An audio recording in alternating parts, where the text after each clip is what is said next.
The rain was relentless, mirroring the storm inside me. I sat in my car, parked across the street from the Golden Spoon, a place Yvonne, my wife, frequented, or so she said.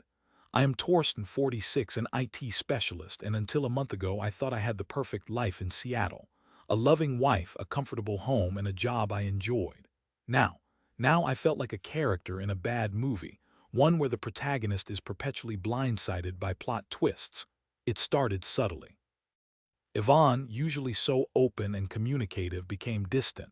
Her phone was her new best friend, clutched tightly, screen always facing away from me. Late nights at the office became more frequent. Business trips, once rare, were suddenly monthly occurrences. I chalked it up to stress, the pressures of her job as a marketing manager. I tried to be supportive, making her favorite dinners, offering massages, just being there. But my efforts felt like throwing pebbles into a canyon. They disappeared without a trace. The first real crack appeared when I found a receipt in her purse, a small, insignificant slip of paper from a fancy restaurant downtown. La Fleur, it read, with a date and time that coincided with one of her late nights at the office. I confronted her gently. "Honey, I found this. You said you were working late that night." Her eyes widened, a flicker of panic crossing her face. "Oh, that," she said a little too quickly. "It was a team dinner. We were celebrating a big win." I wanted to believe her, desperately, but something felt off. The restaurant was known for its romantic ambience, not exactly the place for a boisterous team celebration. I started paying closer attention. I checked her mileage, her credit card statements. Small things, but they added up. A lunch date in Bellevue, a spa day in Kirkland, all on days she claimed to be working. The knot in my stomach tightened with each new discovery. I was becoming a detective in my own life, piecing together a puzzle I didn't want to solve. The worst part was the feeling of being a fool, of being so easily deceived by the woman I loved, the woman I trusted with my entire being. Then came the email. A sent email that popped up on her laptop while she was in the shower. It was addressed to "My dearest Yvonne," and the sender was someone named Alaric. My heart hammered in my chest as I read the words. Words of longing, of stolen moments, of a love affair that had been going on for months. The world seemed to tilt on its axis. My breath caught in my throat. I felt a cold, hollow ache in the pit of my stomach. It was all true. The lies, the secrets, the distance, it all made sense now. I printed the email, my hands shaking. I needed proof, something tangible to hold onto in the face of this devastating revelation. That's what led me to the Golden Spoon. According to Yvonne, she was having dinner with a client tonight, but something told me she was lying. So I sat there in my car, the rain blurring my vision, waiting and waiting. An hour passed, then another. Just as I was about to give up, I saw her. She walked out of the restaurant hand in hand with a man, not a client, Alaric. I recognized him from his picture in the email. He was tall, handsome, with a confident swagger that made my blood boil. They laughed, their faces close, and then they kissed. A long, lingering kiss that shattered the last vestiges of my hope. I watched them drive away, my mind numb. I felt a strange detachment, as if I were watching a movie of someone else's life. But the pain was real, a searing, agonizing pain that threatened to consume me. I drove home, the rain still falling, the city lights a blur. I walked into the house we had built together, the house that was now tainted with her betrayal. I went straight to the bedroom and started packing. I didn't know where I was going, but I knew I couldn't stay here, not for another minute. She came home late, her face flushed, her eyes sparkling.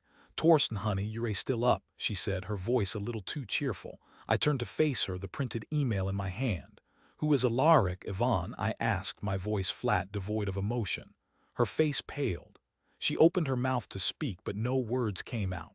I handed her the email. She read it, her eyes darting back and forth, her breathing becoming rapid. "Torsten, I can explain," she stammered. "Explain what, Yvonne? Explain how you've been lying to me for months. Explain how you've been betraying my trust." Tears streamed down her face. "It just happened," she sobbed. "It wasn't supposed to." "What wasn't supposed to, Yvonne? Falling in love with another man, sleeping with him behind my back. Is that what wasn't supposed to happen?" My anger was rising, a slow, burning rage that threatened to erupt. "I'm so sorry, Torsten," she cried. "Please forgive me." I looked at her, at the woman I had loved, the woman I had believed was my soulmate. and I saw nothing but a liar, a cheat, a betrayer. I can't, Yvonne, I said, my voice barely above a whisper. I can't forgive you. I am done. I walked out, leaving her standing there, alone in the house that was no longer a home. I drove to a hotel, checked in, and collapsed on the bed. I stared at the ceiling, the events of the day replaying in my mind.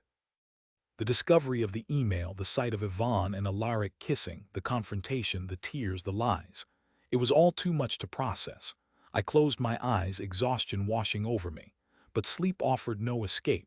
My dreams were filled with images of Yvonne and Alaric, their laughter echoing in my ears. The next few weeks were a blur. I hired a lawyer, filed for divorce, and started the process of separating our lives. Yvonne tried to contact me to apologize, to beg for another chance. But I refused to speak to her. I couldn't bear to hear her voice, to see her face. The pain was still too raw, the betrayal too deep. My friends, like Gunter and Anselm, were supportive, offering a shoulder to cry on, a listening ear, a distraction when I needed it. But ultimately I was alone. Alone with my grief, my anger, my sense of loss. I threw myself into my work, spending long hours at the office trying to forget my troubles. It helped, but only temporarily. The evenings were the worst. The silence of my apartment was deafening. The memories of Yvonne were everywhere, lingering like ghosts. I started seeing a therapist, trying to make sense of what had happened, to understand why Yvonne had betrayed me. He helped me to process my emotions, to acknowledge my pain, and to start the long journey of healing. One day, about 3 months after I left Yvonne, I received a phone call from an unknown number. I hesitated before answering it. "Hello?" I said cautiously. "Torsten, it's Alaric," the voice on the other end said. My blood ran cold. "What do you want?" I asked, my voice tight. "I need to talk to you," he said, "about Yvonne." I almost hung up, but something in his voice stopped me. "Fine," I said. "Meet me at the Daily Grind tomorrow morning at 10. The next morning, I arrived at the coffee shop early, my nerves on edge. I scanned the crowd, looking for Alaric. He walked in a few minutes later, looking pale and drawn. He sat down across from me, avoiding my gaze. "Thank you for meeting me," he said, his voice barely above a whisper. "Get to the point," I said, my voice cold. He took a deep breath. "Yvonne and I, it's over," he said. "I know you probably don't care, but I wanted you to know." I raised an eyebrow. "Why should I care?" I asked. "Because she's not who you think she is," he said. "She's manipulative. She lied to me too." He went on to explain how Yvonne had told him she was separated, that her marriage was loveless, that she was trapped. He believed her, he said. He thought he was rescuing her. But then he found out the truth. He discovered that she had been seeing other men even while she was with him. He confronted her and she denied it at first. But then he showed her the evidence and she broke down. "She's a pathological liar, Torsten," he said. "She'll say anything to get what she wants." I listened in silence, my mind reeling. I had always thought of Yvonne as naive, perhaps a little insecure, but never manipulative. Could Alaric be telling the truth? Or was this just another one of Yvonne's games? "Why are you telling me this?" I asked. "Because I feel guilty," he said. "I hurt you and I didn't even know the full extent of her lies. I wanted you to know the truth." He stood up to leave. "I hope you can find some peace, Torsten," he said. "You deserve it." He walked out, leaving me sitting there, stunned. I spent the rest of the day trying to process what Alaric had told me. Was Yvonne really a pathological liar? Was I just blind to her true nature? I decided to do some digging. I contacted some of Yvonne's old friends, people I hadn't spoken to in years. I asked them about her past, her relationships, her personality, and what they told me shocked me. They described a woman who was charming and charismatic, but also manipulative and deceitful. A woman who had a history of cheating and lying. A woman who was always looking for the next best thing. They said they had tried to warn me about her, but I was too in love to see the truth. I felt like an idiot. How could I have been so blind? How could I have let myself be so easily manipulated? As the divorce proceedings moved forward, more of Yvonne's deceptions came to light. She had been siphoning money from our joint account, hiding assets, and lying about her income. It was clear that she was trying to screw me over financially, but I was ready for her. Thanks to my lawyer, I was able to protect my assets and ensure that I got a fair settlement. The divorce was finalized a few months later. It was a painful and expensive process, but I was finally free. Free from Yvonne, free from her lies, free from her betrayal. I moved on with my life. I focused on my work, my friends, and my own well-being. I started dating again, cautiously. I was wary of getting hurt again, but I also knew that I couldn't let Yvonne's betrayal ruin my chances of finding love again. It took time, but eventually I met someone special. Her name is Brunhilde, and she's everything Yvonne wasn't: honest, kind, and genuine. We've been together for 2 years now, and I am happier than I've ever been. Looking back on my marriage to Yvonne, I can see that there were red flags all along. But I chose to ignore them because I wanted to believe in her, because I wanted to believe in our love. I learned a valuable lesson: that love is not enough. You also need trust, honesty, and respect. And if those things are missing, the relationship is doomed.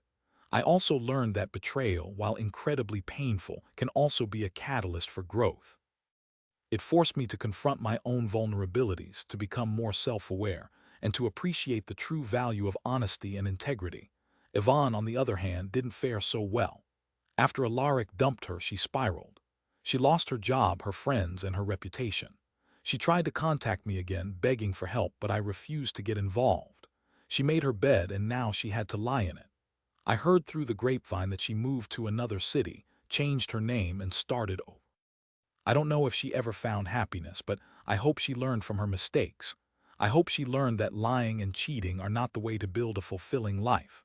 My story is a cautionary tale, a reminder that even the most seemingly perfect relationships can crumble under the weight of betrayal. But it's also a story of resilience, of healing, and of finding love again. It's a story that shows that even in the darkest of times, it's possible to emerge stronger and wiser. And that, my friends, is a lesson worth learning.